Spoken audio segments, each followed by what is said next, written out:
গতকাল সন্ধ্যা থেকে বিসিবি সভাপতি আমিনুল ইসলাম বুলবুল অস্ট্রেলিয়াতে যাচ্ছেন এমন গুজব ছড়িয়ে পড়েছিল।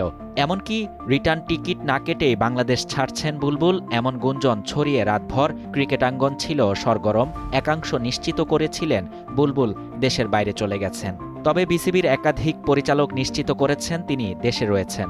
গতকালই বুলবুল নিজেই জানিয়েছেন, আমি দেশে আছি, কোথাও যাচ্ছি না, কোনো পরিকল্পনা নেই। এই মন্তব্যের মাধ্যমে তিনি গুজবকে উড়িয়ে দিয়েছিলেন। সোমবার সকাল ১১টা নাগাদ আমিনুল ইসলাম বুলবুল সরাসরি বিসিবি কার্যালয়ে হাজির হন। শেরেবাংলা স্টেডিয়ামের চারপাশে পায়চারি করতে দেখা গেছে তাকে। পরে তিনি নিয়মিত অফিসিয়াল কাজেও যোগ দেন। তাকে সশরীরে দেখে গণমাধ্যমকর্মী ও ক্রিকেট সংশ্লিষ্টদের মাঝে ছড়িয়ে পড়া বিভ্রান্তি দূর হয়। দেশত্যাগের গুঞ্জন প্রসঙ্গে সাংবাদিকদের প্রশ্নের জবাবে বিসিবি সভাপতি সংক্ষেপে পাল্টা প্রশ্ন ছুড়ে দিয়ে বলেন, কোথায় আছি দেখছেন না?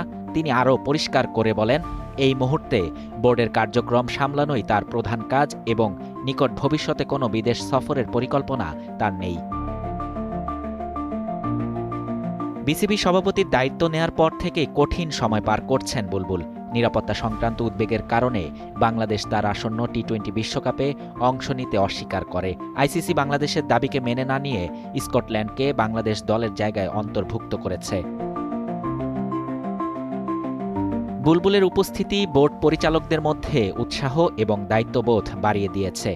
দেশের ক্রিকেট প্রশাসনের ওপর তার সরাসরি তত্ত্বাবধান গুরুত্বপূর্ণ পদক্ষেপ হিসেবে দেখা হচ্ছে। শাহরিয়ার শাফাত, বাংলা নিউজ 24।